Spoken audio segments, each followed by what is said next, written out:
3, 2, 1. Charles Armitage, you are the founder and CEO of Florence. Welcome to the Care Home Show. Thank you for having me, Simon. Pleasure to be here. Absolute pleasure to have you. So I'm always really interested to understand people's stories around how they got into the care sector. How did it all come together for you? Sure. So I'm relatively new to the care sector. So we started Florence about 3 years ago this coming autumn. My background before that was I worked as a doctor in the NHS in a number of different specialties, but kind of latterly doing my surgical training. So in London, a bit on the south coast, a bit in Scotland. So I worked in the NHS for a few years, and then I guess saw a lot of the challenges that we're currently trying to solve today with Florence, and made the jump from full-time doctoring into technology entrepreneurship over a probably couple-month period. It's an interesting leap to make. Just explain a little bit more about how that came to be, if you like. Sure. So as a doctor, would sometimes work in places like A&E, general surgery, which are traditionally really difficult places to staff. And what you'd do is kind of weekends, holidays, you'd pick up these locum shifts, these temporary shifts to get a bit of pocket money and also kind of help the department out. And I guess realised over the course of a few years of doing this that the way this whole process was managed was pretty broken. So, you'd phone up, you'd be working in a hospital that you know very, very well, know the HR department, everyone who works there, but you'd be phoning up a recruitment agency and saying, I'm free on these days, and then sending you to another hospital, and there'd be no emphasis on looking after you as a worker or indeed making sure you get the right shift. And so I was kind of thinking around that challenge and how that could be done a bit better. And then met my co-founder Dan Blake, who was originally in the military, and at that point was working in kind of financial services, but also was the chairman of a housing charity in southeast London, and they were having a lot of problems to do with recruiting nurses in their nursing homes. And so we got introduced by a mutual friend, and again started to kind of riff around the challenge of temporary staffing within the care sector, and then Florence was born. Okay. I didn't even know that was the case. Often when when we have these conversations, I've got a little inkling of how these things come together. But I always find it fascinating how startups, particularly tech startups, a lot of the time there's the kind of origination story of how that all comes together. But the best ones are always somebody experiences a real world problem and thinks, hang on a second, this is broken. How do we fix it? And that's obviously what you and Dan have endeavoured to do with Florence. Totally, and I think we're very lucky in that there's such a glaring problem that we're trying to tackle that we don't have to go to, when we're showing people how Florence works, we don't have to go and try and sell them this new idea of something that they don't really realise they got a pain point. It is the number one pain point of care home managers across the country. And I think sometimes in the startup community, the danger is that people will find a solution and then try and work back to the problem. So, a classic example of this is all of the hype around things like blockchain or cryptocurrencies. It's like, oh wow, we've got this great solution. Amazing technology does this amazing thing. Now let's try and find a problem for it to solve. And inevitably, identifying down on that product market fit is really, really hard from that point. But we're lucky in that we came at it from, we both experienced the challenges firsthand. And then, you're already off to a winning start when you can already speak that language. That makes a lot of sense. So explain, what is Florence? So Florence is the marketplace for temporary workers within the care sector. So what we have is a platform that connects care homes directly to nurses and carers looking for extra shifts. So for me as a care home manager, if I need a nurse or a carer to fill a shift, rather than going to an agency and with all the problems associated with that model, you post a shift in Florence, you set the rate you want to pay, the skills that you need, and then the technology matches you to appropriate workers, or your favourites are in there, and you get presented with some potential people to fill your shift. You approve them, come and work the shift, and there's sort of a nice streamlined timesheets and payment process within there. So what we end up doing is taking all that function of an agency and using a technology solution, make it hyper efficient, massively user centric, and obviously significantly more cost effective. and put that in the kind of the hands of care homeowners. And then we do loads of other great stuff as well, but that's kind of like the core transaction. Got you. That makes sense. So, and you touched upon that to a certain extent, but what problems are you looking to solve by people using the Florence platform, both from a, I guess, from kind of a buy and a sell side? Sure. So let's start with like the demand side of the marketplace, the care homes, because I guess that's, some of our audience today. Although, do we have any nurses that watch the podcast? I don't know yet. Don't know yet. I should check that one, but yeah, we'll see. Not to worry. I'm sure they'll so from the from the demand side, the term agency is a bit of a swear word within the industry, a bit of a bad word, and for a lot of relatively good reasons.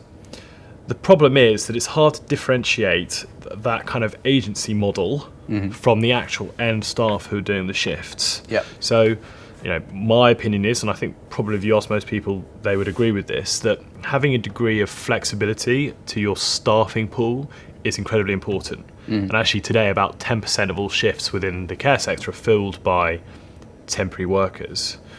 Now, they are not the bad guys. They are not the things that are making the whole transaction very expensive or inefficient or unaccountable, all those things. It's the framework in which they're currently procured. So today we have recruitment agencies who, definitely fulfill a purpose, but I think more often than not, their practices lend them to being very inefficient, hugely fragmented, have kind of are profit driven rather than like user centric in the decisions they make, and then because of those things like quality of engagement, accountability, and costs all just spiral out of control. So if you go to a care home manager today and you talk about, do you have a problem with agency?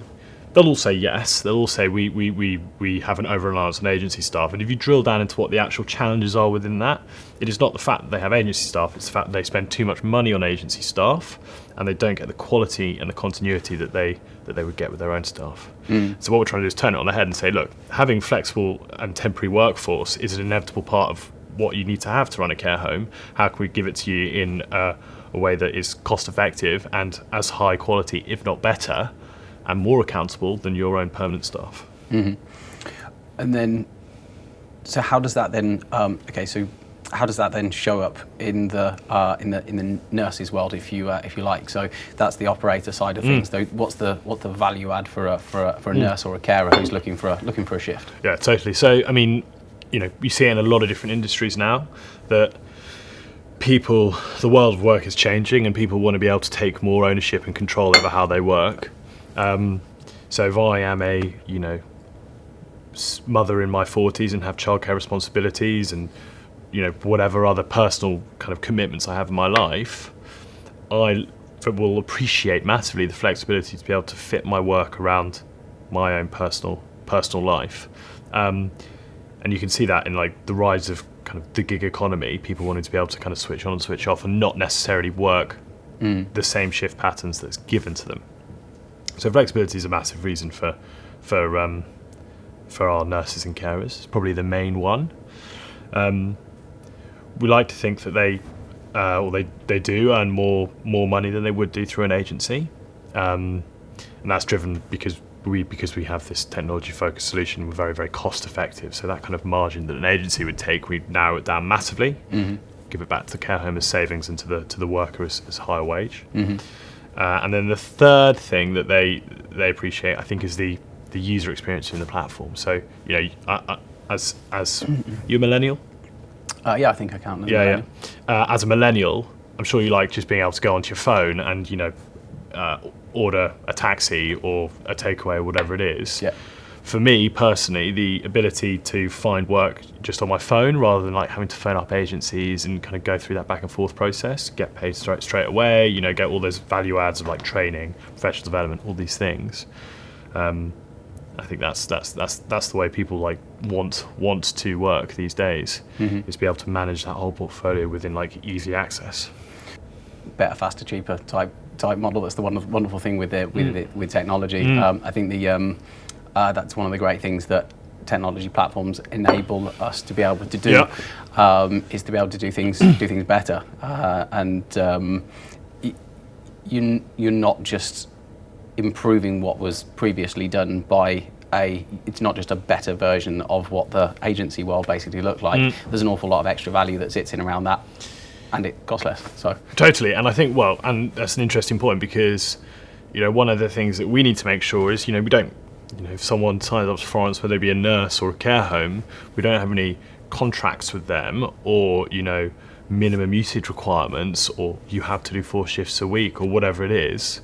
The onus is always on us to make sure they're coming back every single time and using the platform.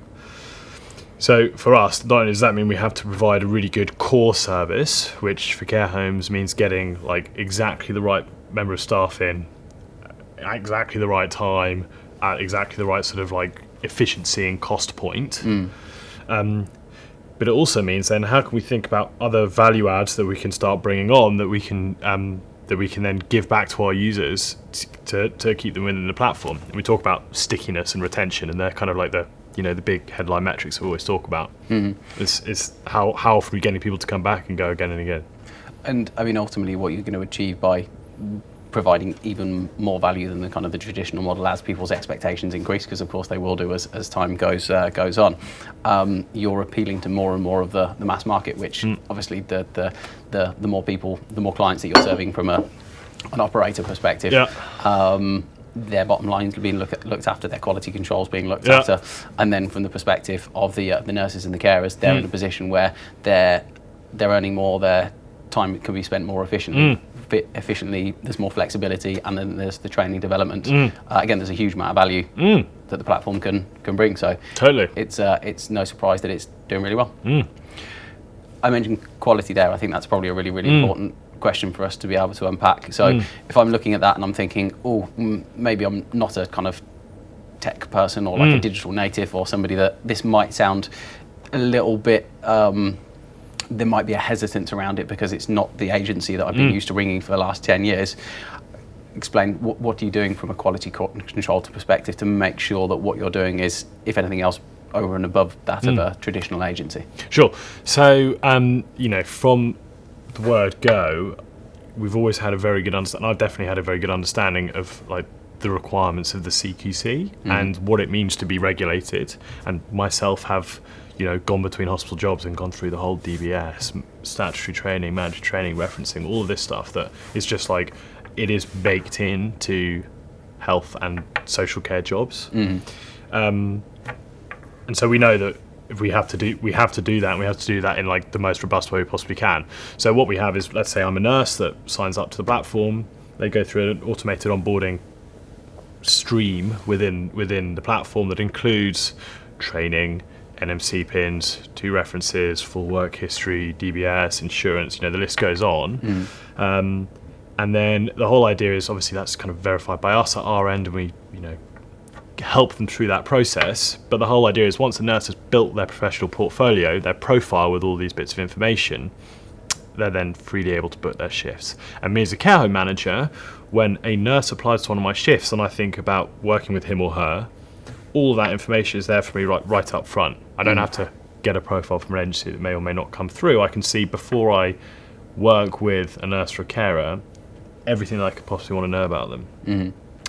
And so today, that process, we've just had a great chief nurse from Fiona Millington, who's Director of Nursing at Brighter Kind, now oversees our quality piece. So we're really excited about that. And then, so what happens also, once they've gone through that flow, we have within the platform automated checks that recur on certain time intervals. So DBS checks get redone every, if they're on the update service, every 3 months. NFC pins get checked automatically. As soon as the training certificate expires, they get removed from the platform until they do it. So we've got loads of controls and safety nets in place so that when the CQC comes in, me as a care home manager, I've got this massive audit trail of every member of staff that's ever been in my home, just automatically saved there. Which is a whole lot of paperwork that otherwise would be cumbersome and difficult, and massive, there are plenty of operators that fall foul of that because it's just so hard to manage all of that stuff. It's all there. It's they're completely in front of you in perpetuity. So that's one piece. which is kind of how we manage that quality at the front door when workers, nurses and carers come in.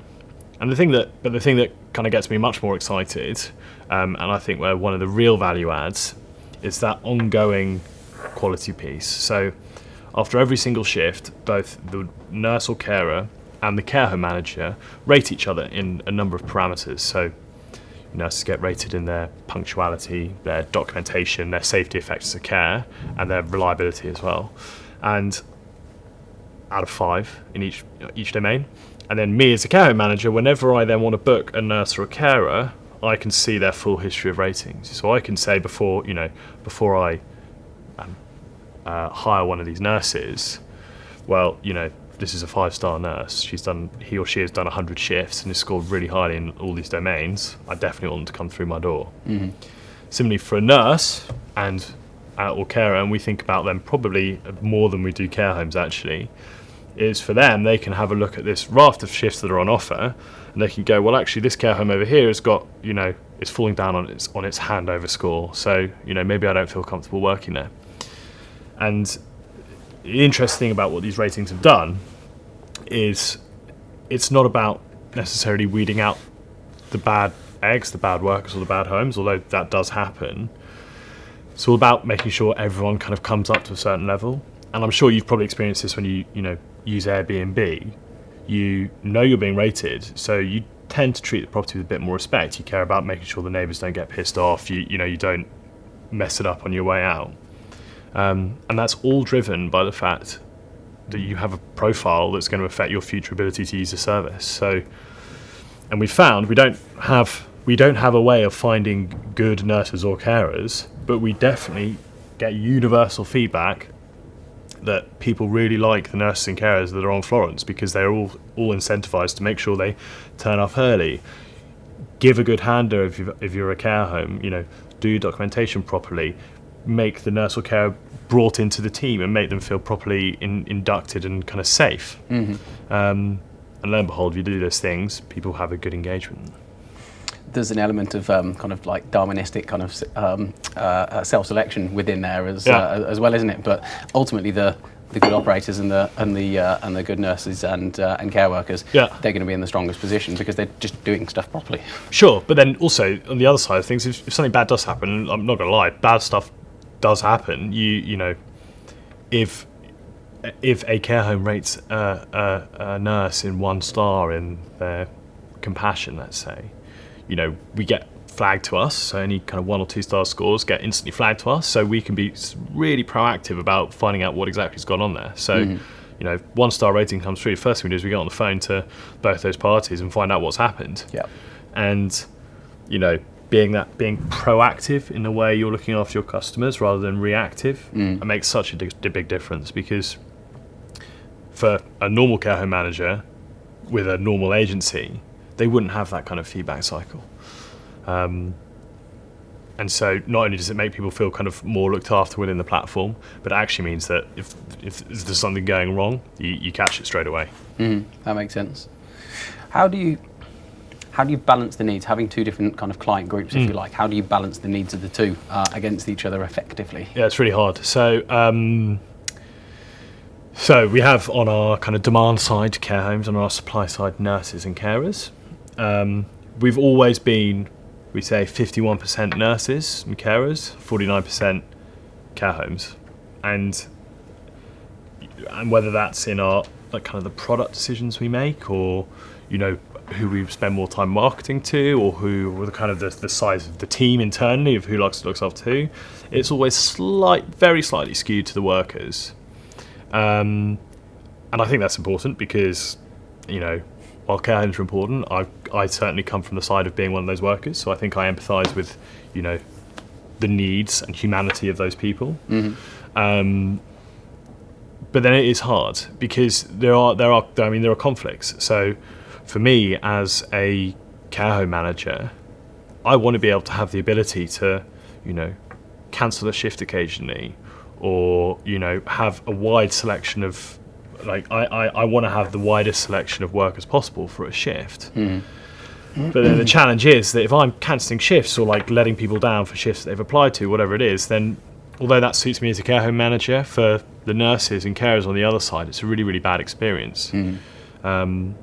So we're constantly kind of trying new rules within the platform to try and balance that thing out. We get, with every kind of iteration, we get closer and closer to what we think the right balance is. And actually, ultimately, if you approach it with the ethos, whether you're a worker or a care home, you're not in this for a transactional shift that you're filling. Treat each other as you would treat your normal members of staff or your normal employer, with the same degree of respect, and then it's fine. It works really, really well. So, don't cancel the shift 4 hours beforehand because you found someone else, or like, don't turn up half an hour late for the shift. You do these basic things right, then everyone has a really, really good time. As you say, it's Just the fundamentals. Exactly, it's the fundamentals of being a good employer and or a good employee. If you get that right, then ultimately the system will reward you in a way where it works in perfect harmony. And I think that's been one of the problems with the kind of the agency model of staffing, is that because it's resented and because it's really transactional, both parties end up treating each other really badly. So I would feel it sometimes myself when I would turn up to do an agency shift as a doctor. So you turn up at 8 in the evening, they go, here's the keys, what's your name? Oh yeah, thanks very much, see you tomorrow at 8. And then goodbye. You'd be like, oh, okay, cool, like, where do I go now? Yeah. And if you're treated like a kind of commodity like that and treated in such a transactional way, well, that's how you're going to behave. You're not going to kind of go above and beyond if you know that come 8 o'clock in the next morning, someone's just going to go like, all right, off you go, thank you very much, you've done, we fulfilled our regulatory burden and had someone in the building all night. If you treat each other as human beings, make each other feel welcome, then it all works. It's very, very easy. I guess it's one of those things where it's the fundamentals of that are quite simplistic. Engineering the platform in a way where you can encourage that will obviously be a significant, or has been a significant, has played a significant impact in your success as an organisation, and you certainly keep. We're nowhere near there yet. I mean, we're still, we've taken the first step in that journey. There is infinite learnings to be made in that piece of how you can influence like the psychology of someone within a platform to make sure that they're taking, an anonymous technological solution and overlaying like decent human emotion. So, looking out onto the horizon as you did for a moment there, what's the broader vision for Florence? Well, there are a few. I think for care home providers, what we want to do is we want to provide our core service, which is filling our big, hairy, audacious goal is fill every care vacancy within 60 seconds. So if me as a care home manager, this is like level 1, by the way. That's an awesome goal, by the way. Yeah, me as a care home manager, if I need to fill a shift,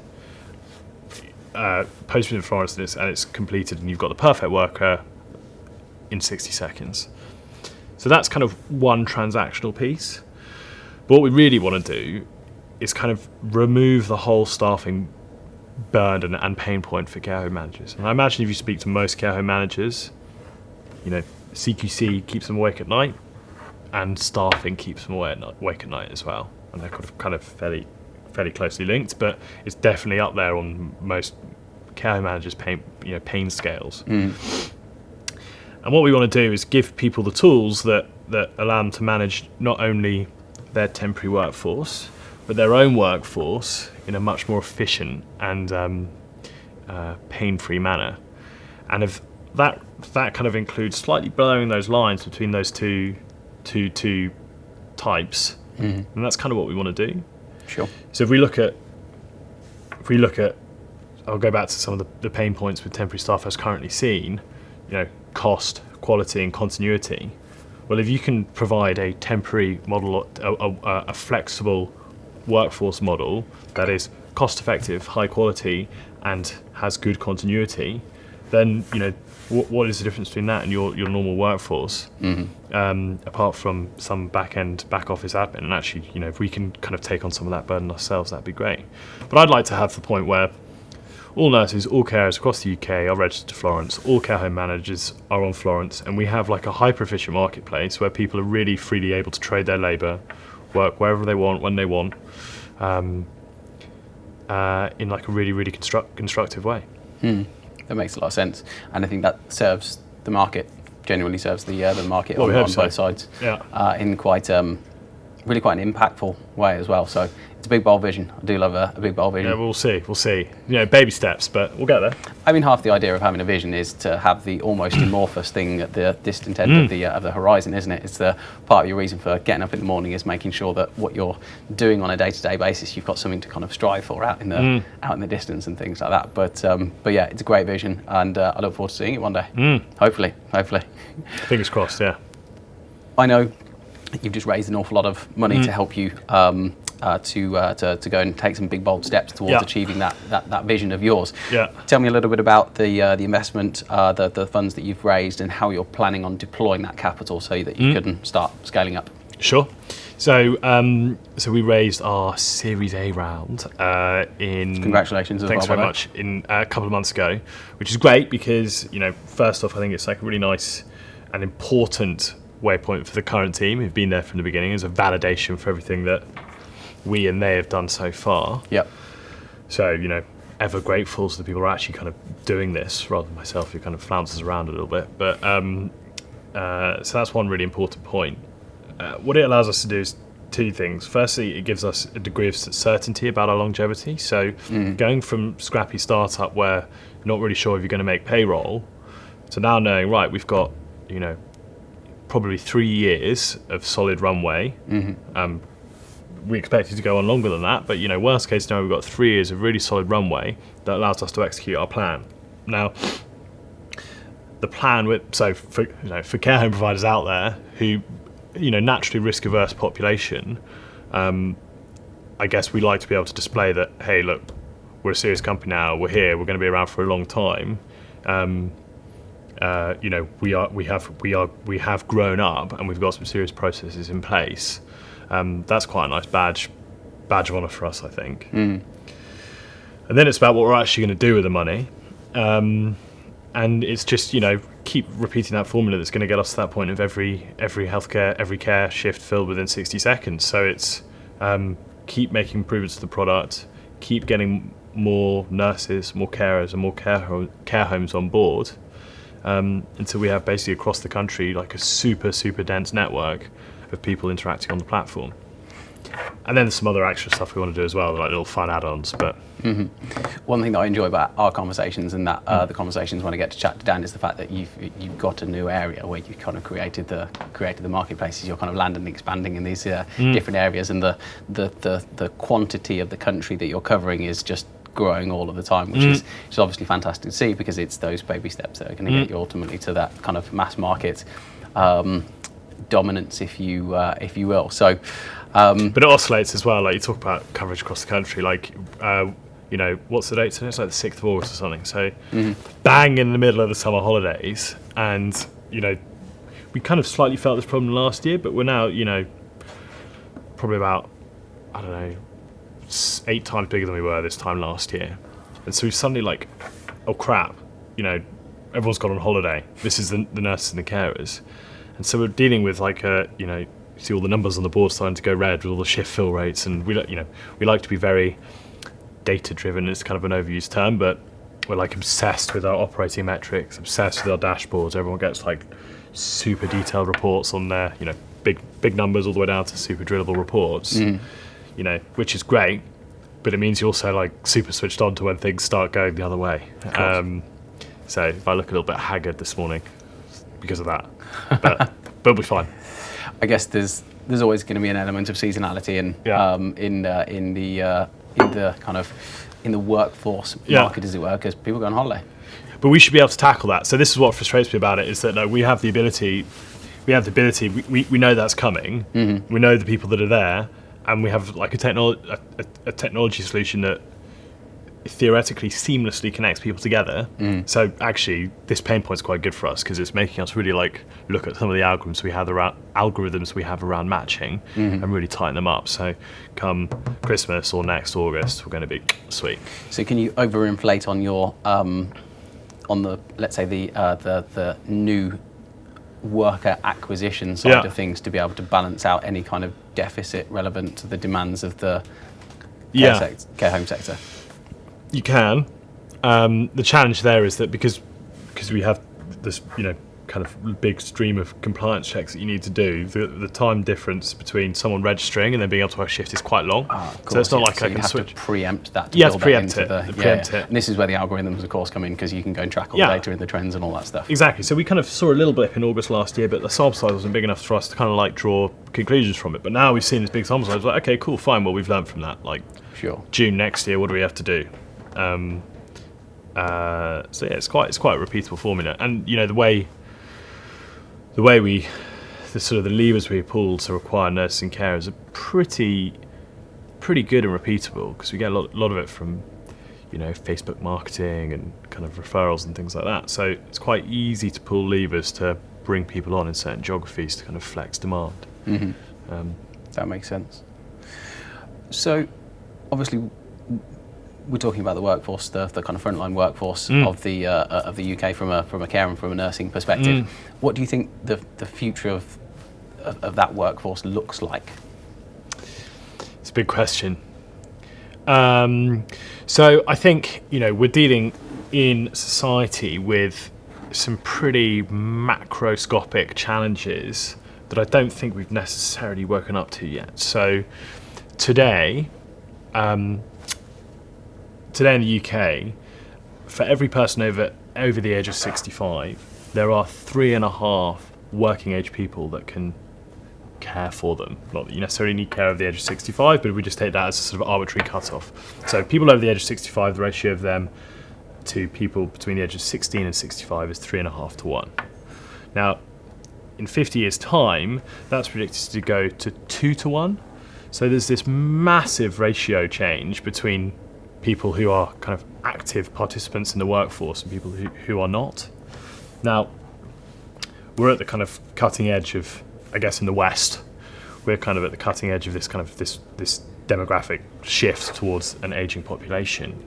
But it's like it's a global trend. I mean, like, so, you know, look, 10 years ago, and the whole narrative was about, you know, the exploding population and an increase in births in India and countries in Africa. Well, actually, that hasn't really happened to the same extent, and as kind of in general, as the world becomes more economically developed, you see birth rates drop, and actually the birth rate drop off within places like India is like so much more than it has been before. So what that means is that 50 years time, you've got this massive shift where you've got fewer people being able to work and care for the older side of the population. Mm-hmm.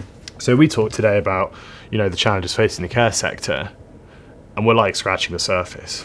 You know, we really are scratching the surface, and you know, it's a massive political issue at the moment. But it's still only like short term. It's still only what's going to happen in the next 5-10 years.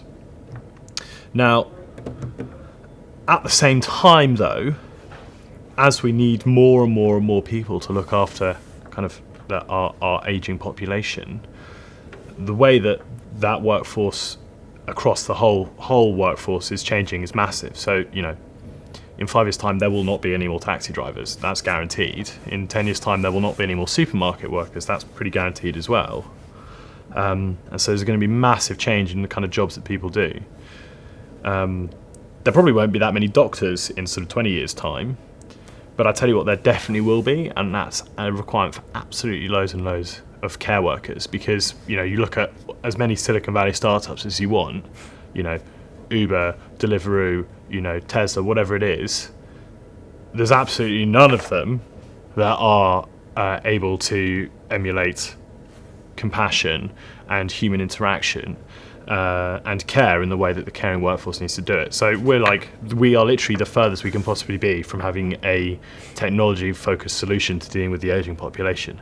Okay, sure, we can have things like wearables that might support people to live longer at home and all that kind of stuff, but the reality is we will always need that like interpersonal interaction to care for people.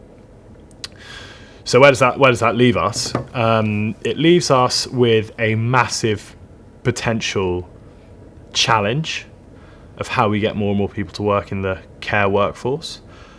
But at the same time, I'm pretty bullish about it, because as it becomes a bigger problem for society, my hope is that more and more people will realise that caring is probably one of the most essential jobs that we're going to need to face as a society in about 50 years' time. So maybe it will start to be appreciated by society a little bit more. Maybe it'll be remunerated a bit more fairly. And maybe young people will be more incentivized and kind of more switched on to the idea of a career in care. So, I feel good about it, but it's still going to require a huge amount of forward thinking and kind of bravery from certainly the politicians and kind of leaders within care today to make sure that we're kind of all going down that sort of direction. There's a really big push, isn't there? The care badge being part of this, but the kind of the professionalisation of the care work, totally, and the appreciation of that particular workforce. I think that's probably going to be a driving force behind all of this. And there's lots that's being done and some great progress that's being made, but again, to your point, it's kind of just scratching the surface a little bit. The problem is going to grow exponentially over a relatively short period of time. One of the things that I always think about, just generally, as technology transforms the way that we the way that we operate, are we going to be ahead of the curve or behind the curve? And who, we in the UK, or generally, I'm talking about the UK care sector, but I mean that obviously that's again, it's macroscopic. It's just something that we all need to kind of think of. How do we make sure that we're ahead of the curve? How are we able to be able to react effectively to the exponential growth of the impact of technology in our world, let alone in our workplace? It's a scary thought. Hopefully, it's exciting and one that people can kind of push forward and use that as an opportunity. I guess we work in a sector that isn't often quite as dynamic as it could be. Hopefully, that's improving over time and things like that. But I guess I've always got this kind of worry in my head. Are we getting ahead of the curve, or are we going to end up behind the curve? Obviously, what you're doing is getting in front of the curve, almost creating the curve. But software is not eating all of the world, and I think there are lots of wins that can be made within the care sector. Loads of wins that can be made in the care sector. Like, it's, to be blunt, probably one of the most behind the curve technology-wise sectors, and there are loads of very, very good reasons for that that exist. But we have to obviously realise the limits of what technology can and can't do. It might be good at helping you, book a member of staff in, or complete an online learning module, or track someone's compliance within your care home, but it doesn't do more than that. Like, it helps you. It's a support. That's all it is. It helps you support people to provide that frontline human care. So, and I think we have to be careful to make sure that we can't say, like, there's massive push towards being more technology driven in the care sector, and that's great, but it's not. It's not what's going to solve the problems today. I know this is slightly off piece, but it kind of links back into the kind of the solving some of the workforce issues. How do you feel about care robotics? As in, like, what they do in Japan and stuff like that. It's becoming more and more prevalent in the UK. One of my guests in a few weeks' time is going to be a chap called Chris Papadopoulos, I've met him. who is actually we were at the same event. It was the Future of Care event. So when he sat and did his presentation on his view of the future of care and how robotics are going to be involved in how we deliver care in the future. He'll probably say something vastly different to what I've just said. But part of the reason for the question, a little bit of throwing. He'll probably say something vastly different to what I've just said, and I'm definitely not going to be rude about Dr. Papadopoulos, because I think they're doing some really interesting stuff. But we were at day one of that, and there's clearly huge advances that can be made. And call me like a Luddite, but I also kind of think that it's going to be a very, very, very long time, if ever, before we can substitute proper emotional interpersonal connections with a robot. And I think the point we do that, we need to be thinking very carefully about whether that's something that we want to do. I would probably say no at the moment, but interesting exercise to be doing. Yeah, definitely. And I mean, I think this is probably one of the relevant to the robotics in care conversation, if you like. It's okay. So what are we detracting from care by having robots go and deliver certain forms or certain parts of kind of care delivery, if you like? It'll be a fascinating episode. I'm sure it will. Maybe in the future. Do you think he'll bring a robot with him? I don't know whether he is actually. That's a really interesting question. I Ask need to him now to. ask You can him do like a to. live. You can do a live demo. He's also invited the chairman of Advinia, who. They did the pilot there, didn't they? That's absolutely right. Yeah. So Dr. Karamina, I think it's Dr. Sanjeev Karamina. He will also be joining the episode. So hopefully I'll have 3 guests. In the fact that I'll have Pepper, I'll have Chris, and I'll have Sanjeev as well, which would be an interesting episode. Maybe you should get a nursing home resident as well, so you can get the full spectrum of opinion. This is a good point. I think we'll need some more cameras if we do that. Yeah. I'll speak to the production team about that. But it's an interesting conversation to have, and maybe this is something for us to explore again later on down the line, to look at some of the different kind of opposing views around what the future of the workforce could look like. I think it sounds like an interesting debate that would be interesting to have for sure. So because I'm a futurist, but I'm a pragmatist as well. So I'd love to get involved in that. Yeah. Okay. Excellent. Tee up afterwards. We'll have a chat offline. So I class you and the team as being you as being a high performance individual, and I'd certainly class Florence as being a high performance team, because you've achieved all sorts of great stuff and you're going on a tremendous journey. What's your definition of high performance, and how does that play out in your world? Still trying to work that one out. Okay. I think my definition of high performance is slightly skewed, in that I have always traditionally judged it on output and busyness almost. And I think when you come from a medical or care background, where a lot of what you're doing is like very reactive. Yeah. Dealing with problems, fires as they come up, call bells, medications, whatever it is, you have to be very good at balancing a reactive workload and prioritizing that and getting stuff and kind of getting through your jobs list. People talk about the jobs list and getting that done. And so for me, high performance previously has always been about like, how busy are you? How much stuff have you got through? How much stuff have you done? And kind of rebalancing that and thinking more about how can you be proactive with what you're looking at. And rather than dealing with workloads as they come in, how can you be much more proactive and focus on like long-term output rather than just ticking stuff off the to-do list. So I guess it's the way different people work, but that's kind of a thing I'm trying to work out at the moment. It's an interesting one, isn't it? Because input obviously doesn't necessarily link back to output. You can be a busy fool. You can work a 12, 14 hour day shift, whatever, and actually not do that. Totally, and I see that a lot myself, that I feel very busy and I've got lots on.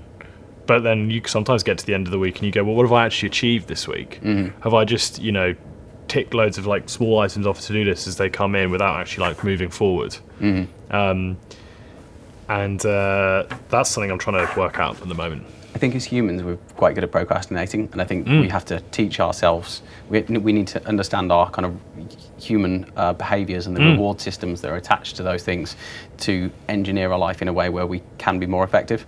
One of the analogies that somebody taught me once was, when you've got an hour in the morning to get ready, how long does it take to get ready? It takes you an hour. An hour, totally. If you've got half an hour, how long does it take to get ready? And I'm terrible at this. It takes you half an hour, doesn't it? And I'm terrible at it. Like I can't begin to work on something until it's completely urgent. And I was doing have you ever done a Myers-Briggs test? I have, yeah. I can't remember what the output of that was, but yeah. So basically, one of my traits, which is literally the most annoying trait that you can possibly work with someone on, is the kind of like the lastminute.com approach to tasks. And I, again, trying to reflect on this and trying to like improve myself. But there's a whole thing about, say you've got a project it's going to take a day, and you have post-it notes on the wall, day 1, day 2, day 3, day 4, day 5, day 6, day 7, all the way up to day 30 in a month. At what point do you start thinking about that project? And a lot of people start thinking about it on day 1 or 5 or 10 days through. I'm literally like day 30. That's when I start. And it's terrible because it's really annoying for other people as well who want to kind of be more organised and proactive about stuff. And I've always kind of worked in a very reactive way. And I don't know whether that's my character or just the nature of kind of healthcare care. There's probably a mixture of nature and nurture probably. in there, but to a certain extent. Probably. But healthcare is traditionally quite a reactive sector, isn't Someone it? comes largely. in, You just have to deal with exactly what's presenting you. So there's probably a little bit of, whether it's hardwire or software, to the extent that it's nurture, there's probably an element of again rewiring yourself, writing some kind of slightly different software so that your behavioural patterns are different. Just the fact that you recognise that as well, and that you're reflecting upon that and think to yourself, how can I now be more proactive? That shows that you're doing something about it. And hopefully the people that you run projects with in the future are going to be like, yes, this is great, because Charles is going to be more on board with the project. Okay. One of the things that you touched in there is around your team. You've gone from effectively being part of a team, but being kind of an individual contributor as a doctor to an extent, I'd imagine, to now being the leader of a very quickly growing company. What are your biggest leadership lessons, if you will, from since, I don't know, from either before or since you've established Florence? Good question. Also try to work that one out. And I think you're always going to be working that one out forever. Yeah, it's not definitive, is it? There's no answer to that one. I think, personally from my experience so far, is we've been lucky enough to have some really fantastic people working at Florence and kind of joining the mission. And, as Steve Jobs says, you don't hire intelligent people, great people, and tell them what to do. You need to hire great and intelligent and driven people and give them the kind of space and framework to do their own thing. But then at the same time, the importance is to then make sure that you're setting really rigorous, not just for yourself or for other people, but for the company, really, really rigorous targets and frameworks around which people operate in. So, you go, here's your direction, these are the boundaries that we need to operate in, off you go, and let's catch up again once it's once we've got somewhere or we haven't got somewhere. People talk about micromanaging and kind of the damage that does to people if they don't feel empowered and able to make their own decisions and be intrinsically motivated to do their work. Then no one's ever going to do anything, or at least their output is going to be poorly thought through and not very rigorously executed. The danger from the other side, and it's particularly special with me, is that I came into this, I don't know anything. I'm not a domain expert in technology and marketing and customer success, sales, and none of those. I've now got obviously good opinions in all of them because you kind of have to be involved in all those discussions, but I'm still by no means an expert. So to go to someone who is has 30 years experience in performance marketing and say this is what we need to do, well, it's nonsense, isn't it? It's nonsense. You have to let them tell you what to do. As long as you guys are all it's kind of like just being the conductor of the orchestra, really, isn't it? You're not the best violinist, you're not the best cellist, but you just got to make sure all the boys and girls play nice together and are kind of marching in time. You've just summarised an analogy that my coach uses, which is set the context, manage the energy, coach don't play. And whilst you were going through that, I've almost kind of checked off those things in your description of that. And this is the chairman of one of the most successful coaching businesses in the UK. So the fact that you're kind of embodying that in that almost naturally. Well, it's easy to say it. Oh, 100%. It's very hard to do that. Of course, without a shadow of a doubt. To define clear goals and expectations is very easy to say, but requires a lot of effort to do that properly. I definitely don't do it properly. There's definitely a lot more that I can do or that we can do. But it's one of those things that, as you say, it's an evolution, isn't it? You've never achieved. There's never a 10 out of 10 in leadership. If you think that you've achieved a 10 out of 10 in leadership, you're probably a 5 out of 10 in leadership because you're arrogant enough to think that you've achieved a 10 out of 10 in the first place. And humility is obviously a massive part of being a leader as well, isn't it? So, servant leadership and all that. That's it. It's the seems to be the vogue form of leadership, albeit serving people tends to work out pretty well. But we're lucky actually because the nice thing about Florence is the mission is so clear. We everyone knows what we're doing. Everyone knows why we're doing it, who the beneficiaries are, and the impact of their actions. And everyone within the team now is pretty driven by that mission.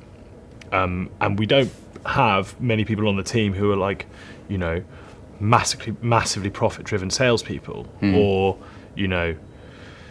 characteristics that maybe in some other industries would actually be like pretty beneficial.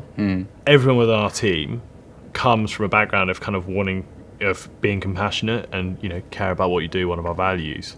So having that intrinsic motivator in people in understanding that mission is so helpful, because it means you don't need to spend too much headspace thinking about making sure the ship's going in the right direction. The ship is going in a natural direction. You just need to kind of like occasionally nudge it. That's an interesting point. And what you're talking about there is that effectively your company culture and your operating system. How important has your culture been to the success of Florence? Yeah, very important.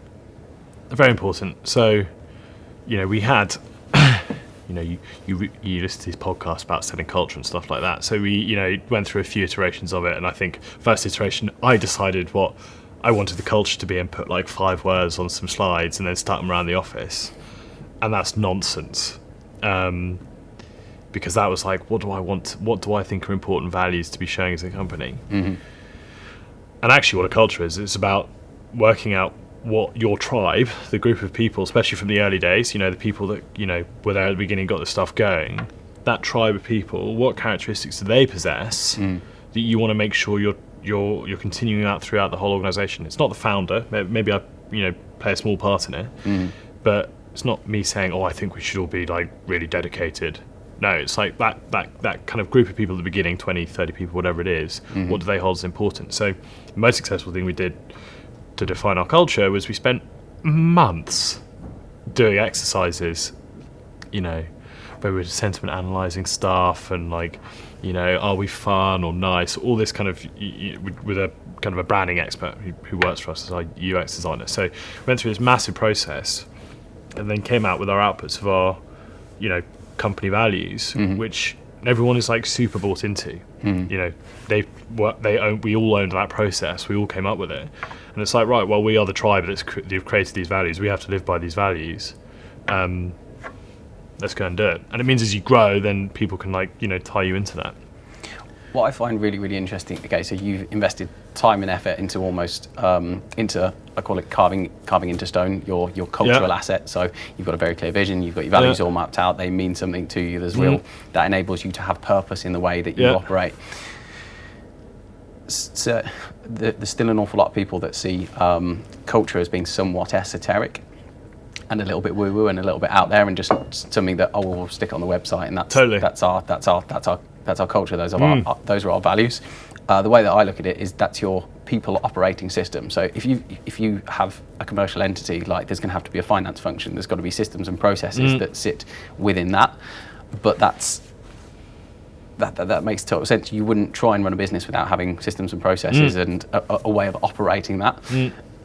People forget that a team of people, a group of people, delivering upon within an organisation, trying to achieve a specific goal, whatever, without having an operating system and the systems and processes almost in place for your team, how do you expect them to act on a day-to-day basis? Like, what are going to be the intrinsic behaviours that people turn up and deliver upon when they show up to work? How are they going to show up? How are they going to challenge each other when maybe one's had a bad day and they need a bit of a pep talk, or maybe they turn around and go, so were you being compassionate today? Or maybe you could have been a little bit more compassionate in there. Not like in a, I'm being autocratic and I'm telling you what to do. It's just a case of, these are our values. This is the way that we show up to work. Absolutely. And you know, the work definitely doesn't stop once you've set those values in stone. That's the first step. You know, you have to, and I think actually learning point number one is we did that exercise, and then we actually, for a period of time, didn't check in on them enough, and then the danger is they do become something you stick on the wall and no one really lives by.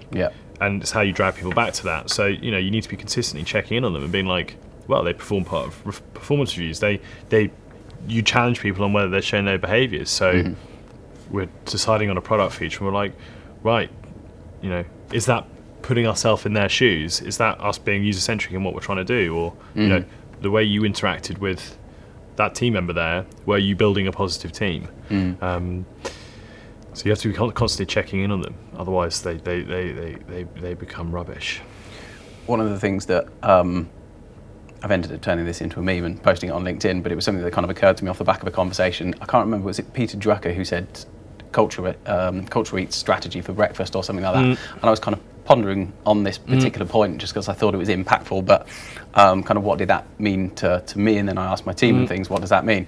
And it was really around the fact that culture should set the context for your strategy rather than culture should be part of your strategy. And that's something that kind of I've tried to instill in as many people as possible, because I think it's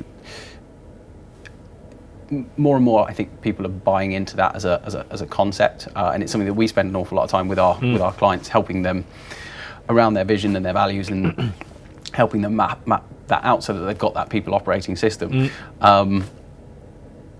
Still, there's plenty of people that just say it's on the website, and it's a little bit of a shame. Interestingly enough, the people that don't tend to invest so heavily in building a high performance culture and making sure that they've got a team rather than just some type of autocratic structure, they tend to be the people who experiences the challenges of the sector more acutely, because people don't know how to show up on a day-to-day basis, and they haven't necessarily employed the right people in the first place because they haven't done a kind of a values-based recruitment process in the first place. So not just that it should be a recruitment thing. I'm firmly of the belief that your vision and your values for your business should be your operating system. It should be how you make decisions. So if you don't naturally get presented with a difficult set of circumstances, and you sit there and go, right, okay, well, how are we going to crack this particularly tough nut? What I've been encouraging within my team, and what's been incredibly valuable, is saying, so if we don't know what the answer is straight away, or at least we don't kind of start chipping in with stuff that could contribute towards it, just get the vision and values out and go, right, okay, so this is the framework. And we've got a vision mapped out, we've got our values mapped out, we've got the meaning of those values, and then we've got the behaviours that are then attached to those values. Once you've gone through that and then applied that to a set of circumstances, whether it be recruitment, whether it be something operational, whether it be, doesn't matter, it will lead you to the answer if you've done a really good job of having that. And it's probably one of the, as you say, you spend an awful lot of time kind of iterating it and things, but once you've got that carved into stone, it's one of the best assets we've developed internally. And I can't, obviously I'm preaching to the converted on this one, but it's such a well worth investment of time and money. Obviously, if you had to get somebody else in to support with that, but it sounds like that's been a big part of your success as an organisation. We'd hope so. But as you say, you can always do more. You can always be living your values more. But totally, it's been really important. What's really interesting, again, this is I guess probably for people who are in a position where they think to themselves, okay, so this vision and values, this whole cultural asset thing, this still seems somewhat esoteric and maybe a little bit abstract to them. Yeah.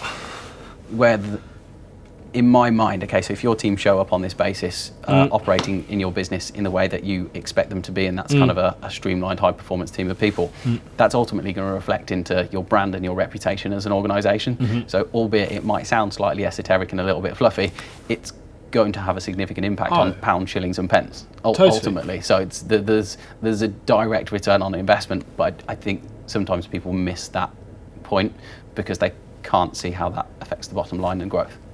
Totally. And especially within the sector that we operate in, where actually that people do often purchase things based on cost.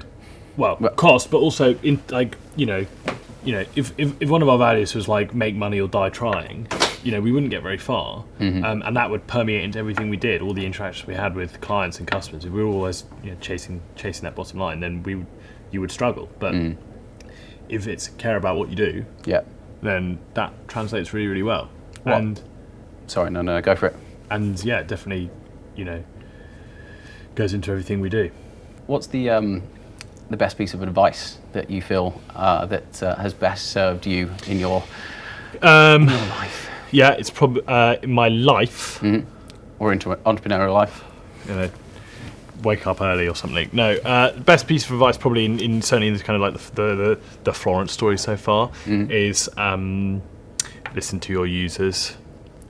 So when you're building a solution, can't build it from your own head and your idea of what it should be. You have to be basing it on what people are telling you the whole time, and that can be really difficult sometimes. And it's still a challenge we face all the time. Is like if people are telling us something and it doesn't fit into what we think is like a good way of doing things or the easy way of doing things.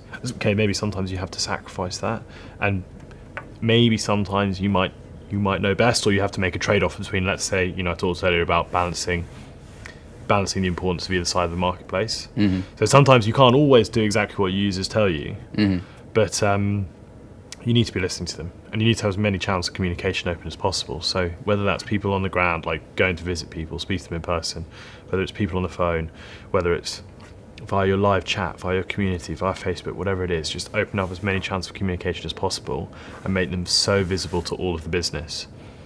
Because it can be difficult when you've got kind of siloed teams, customer success, sales, product, technology, marketing, to make sure everyone's seeing the same messages. So, what the sales team might think is a really big problem because they're hearing it every day from customers, might not even be on the radar of the product team because they're not hearing it from customers. The salespeople can, tell the product team as much as they want what problem it is they're encountering, but people only really listen to stuff people really only listen to it when they hear it from the customers. So, open up channels to everyone as much as you can. So, I guess that looks like transparency. That looks like good, effective kind of communication, making sure that you can.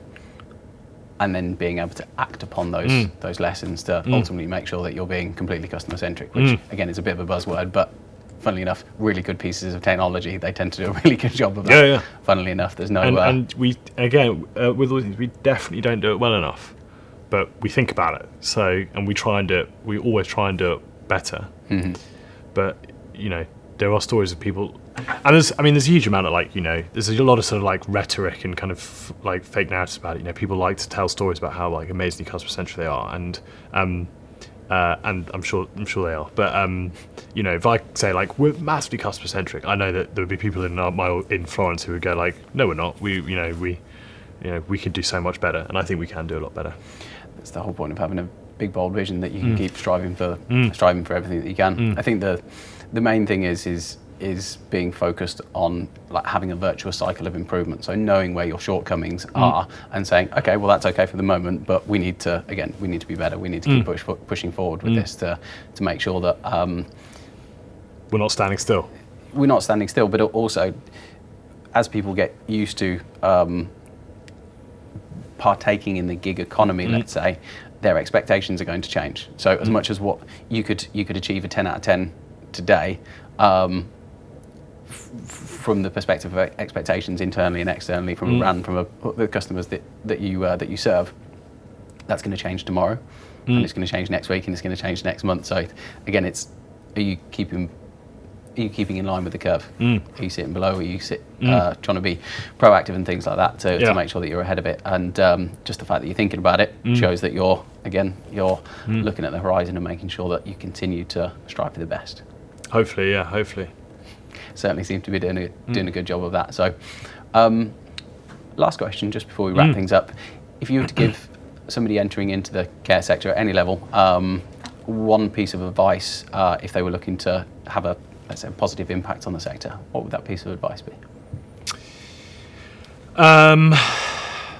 Well, I guess if it was someone trying to provide a technology solution for the care sector, there's definite advice for that, because and that is, be careful about following some of the classic technology doctrines of fail fast or iterate quickly. So there's the narrative within technology generally is you have the ability to run loads and loads of tests because you can split test things and have huge user bases, so you can learn really, really quickly, and you can get crap products out and get them tested in real hands of users, and if they don't work, that's great, you can make it better and keep giving it to people and improve that way. And that's seen as like the Bible, the lean startup methodology is seen as the Bible in the technology sector, and that's true, definitely. But the problem is once you're in care or healthcare, the stakes are so much higher than they would be if I'm making like a widget that sells some bit of marketing software to someone or whatever it is. it's real stakes, it's real people, and the consequences of doing things badly are massive. So, at worst case, let's say I'm providing a care planning software or medication management software for a care home, and I release a product that has bugs, and it's best case scenario, it doesn't work, and people have to move off platform, give their medications away. Worst case scenario, it can cause definitive harm to somebody. And so you need to remember within the care sector that just the stakes are so high that you need to treat these things with respect. And what that means is that you probably have to spend more time and more effort and probably more money developing products than you would do in other sectors. And okay, whilst we're in the care sector, we actually operate in a relatively low risk part of it. I mean, it's of significance if someone doesn't turn up for a shift, but it's not like an electronic health record, or it's not going to directly cause harm to someone, because we can backfill and we can work it out if, let's say, there is a bug in the system. So my piece of advice would be also that listen to users thing, definitely listen to users, but also just be really careful with what you're doing, because you need to build a huge amount of trust, and trust is really important in the industry, and you don't want to break that trust by making mistakes.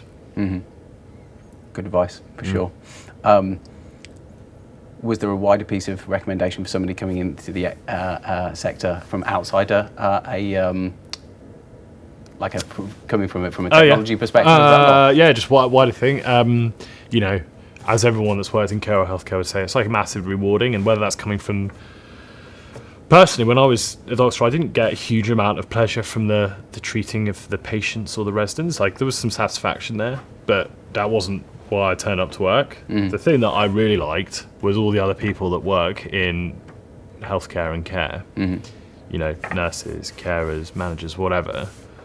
I think it's a bit of a generalisation, but in general, the mixture of caring and compassionate people who are driven by what they do, but also that come with probably quite a wry and dark sense of humour that you need to develop to kind of navigate the system and deal with some of the challenges that are faced. That kind of seriousness and care and compassion over their craft, but also the ability to to laugh take it too seriously. and not take it too seriously. I think that's pretty special. And you don't see it in other industries. People take things very, very seriously. But even something like care, which is probably the most serious thing you can have, people are still willing to, have a bit of a joke and, see the funny side of things, which I think is really, really important. So is that advice? I don't really know. But there's a learning in there, for sure. There's a learning in there that I think that, there's a lot of bad news, a lot of bad media stories about the care sector, but we've got to remember that it's absolutely fantastic. The people that work in it are absolutely stellar. We should all just enjoy it, really. I couldn't think of any other better way to end up than that. So, Charles, it's been an absolute pleasure. Thank you so much for your time. Thank you.